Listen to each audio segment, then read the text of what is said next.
All right, another. I'm going to be doing these for probably few weeks. Why'd you lose, Democrats? Why and how did you lose?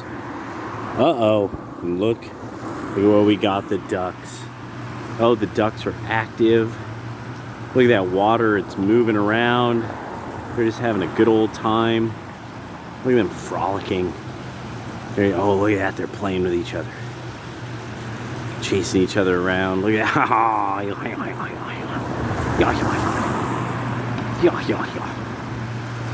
Trying to get a little lucky ducky, huh? Maybe maybe we're seeing a little lucky ducky action. Let's not watch that then. Oh, are you guys coming up to me? Oh my gosh, are you guys? Yeah, look at yes, lucky duckies.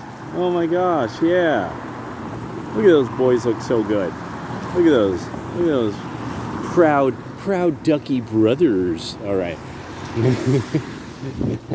The slew ducky brothers. So how and why did you lose? Another one of the most fundamental is having bizarre activist numbers. So a decade of debates online happened. The big one was feminists debating everything. And what kept happening was feminists kept using numbers from feminist groups. I'm not, okay.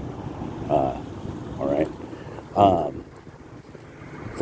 So feminists kept using numbers from feminist groups. By the way, I think after this, after the election, okay, boomers are going to boomer-tasm so much. They're going to do every ultra irritating, weird fucking thing that boomers do. I'm really counting on this. There's specific things that I'm like, no, I'm gonna watch for this because I'm betting money.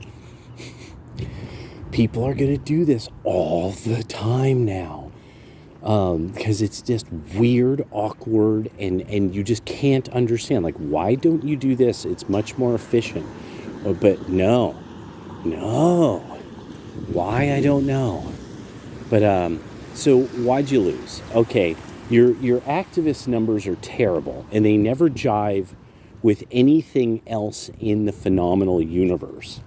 One of these was like sort of this idea that there's just men wildly raping women all over the place, and just these guys just doing all kinds of things to women.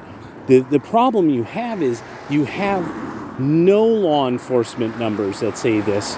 You have nothing, actually, no numbers that back this up. It's all activist groups. Because of this, it then began as, okay, well, even when then we would waste the time of looking into where the left gets its numbers, which now, after a decade or more, everyone has figured out it's a waste of fucking time. They would brag about how they got these numbers from completely legitimate sources, and then they would discuss how, and if these were wrong, you wouldn't see this. Because they're right, you see this, and that logically follows. That's the key difference with the right and the left in stats. Phenomena buttress one another. They don't stand alone. It's the Buddhist idea of phenomenology, the chain dependent origination, that there's no phenomena that exists completely and totally solely unto itself. Every phenomena has something else that it came from and other conditions that created it or allowed it or sustain it. So this most fundamental concept of thinking about the phenomenal world, you all don't do that, which means that you're using some kind of low mysticism, that you have some type of Gnostic, low, small g, Gnostic ability to just know things. You just know you're right. This is not what the right wing doesn't do that. This is entirely the thing that changed about the right. What is most identifiable about the MAGA movement? It defied its evangelical parents.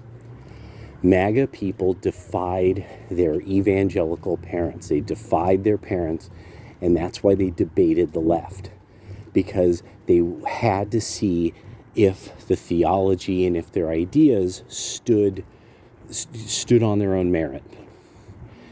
That was the big difference. This did not happen on the left. And it got to the point where fundamentally for a decade, it was just watching the left get pummeled in debate after debate after debate on YouTube, to the point that YouTube changed its fundamental functionality because of the trouncing that you guys were taking. And all you guys understand it to be is this guy, Jared Holt, from one of these anti-hate organizations, basically just put it as, oh, the hate people were hating with the hatred and the power of I don't know, hatred. The power of anger.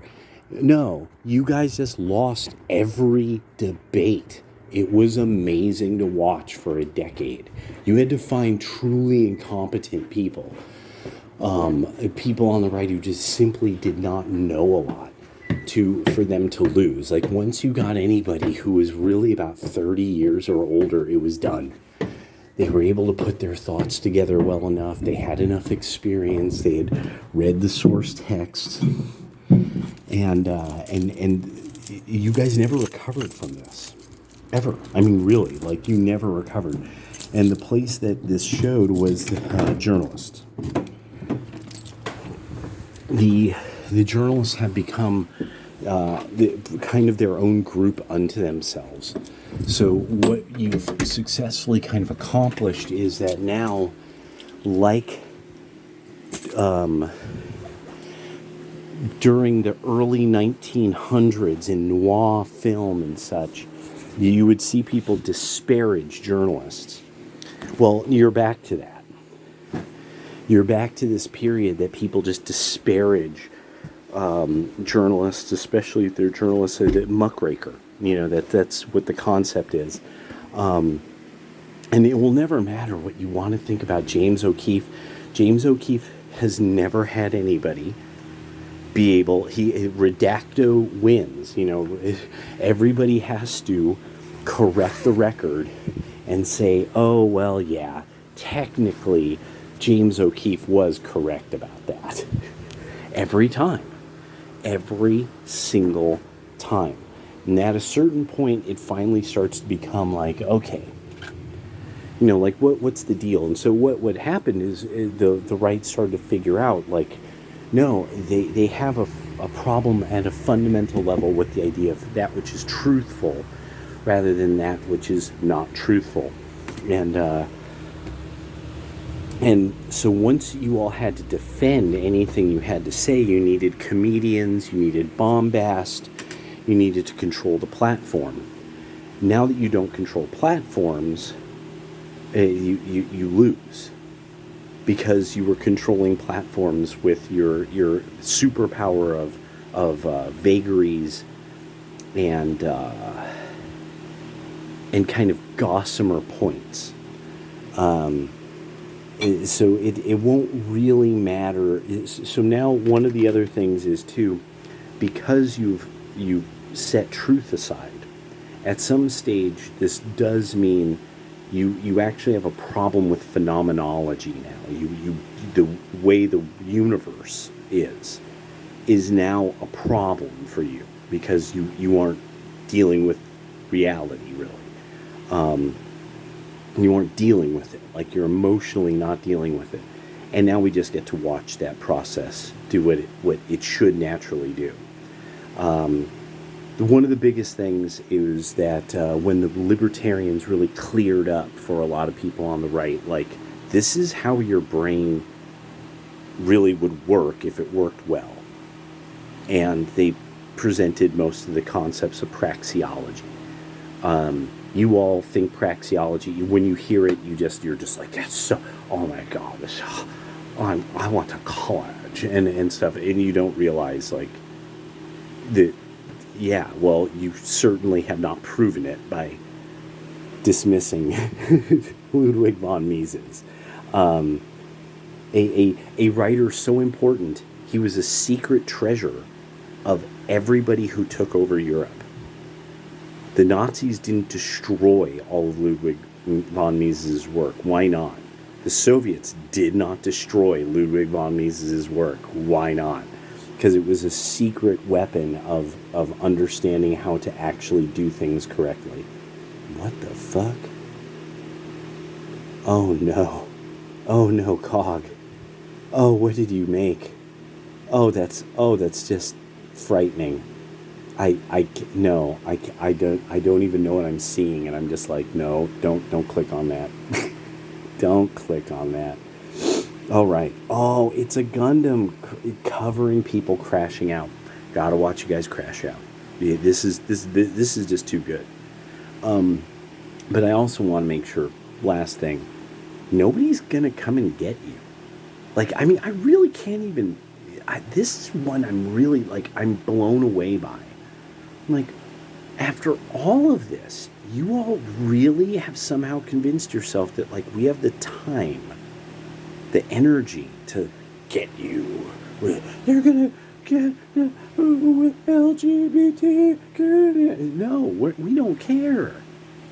Oh, there's these women who you're gonna do things to me, and it's just like, no, lady, we don't know you. Who are you? What? And it's really that, like, that kid. Who are you? You know, that kind of thing. That kind of meme. We honestly are now kind of watching in. It's kind of like awe that we're just like sitting back, like, holy crap, they are losing their fucking minds. And I mean, I like, there's this part of me that I'm like, you have to do something to help them. It's the Christian part of me, human, very human part of me. If you were going mad, would you not want somebody to say to you, are you going mad? You know, I believe you might be having some trouble. We can't say that to you. You'll accuse us of trying to run game on you or something.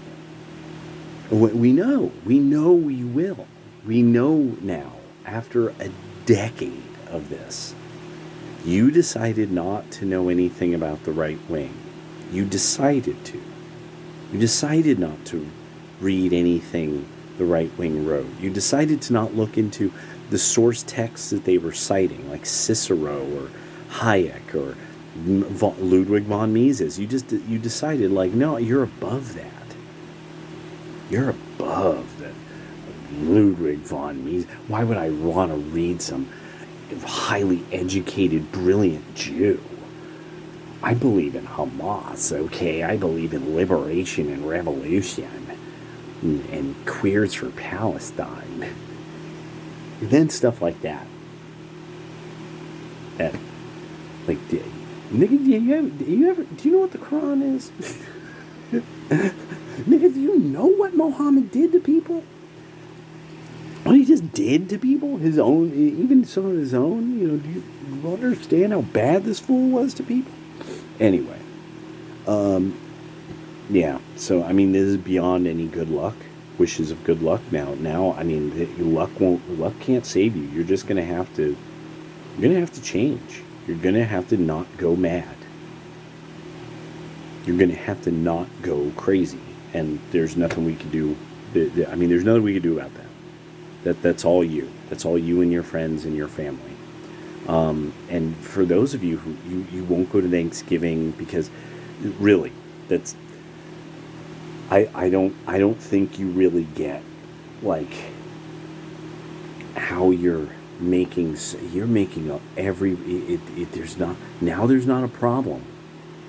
There isn't a political problem in America, because now the left wing is starting to make a decision.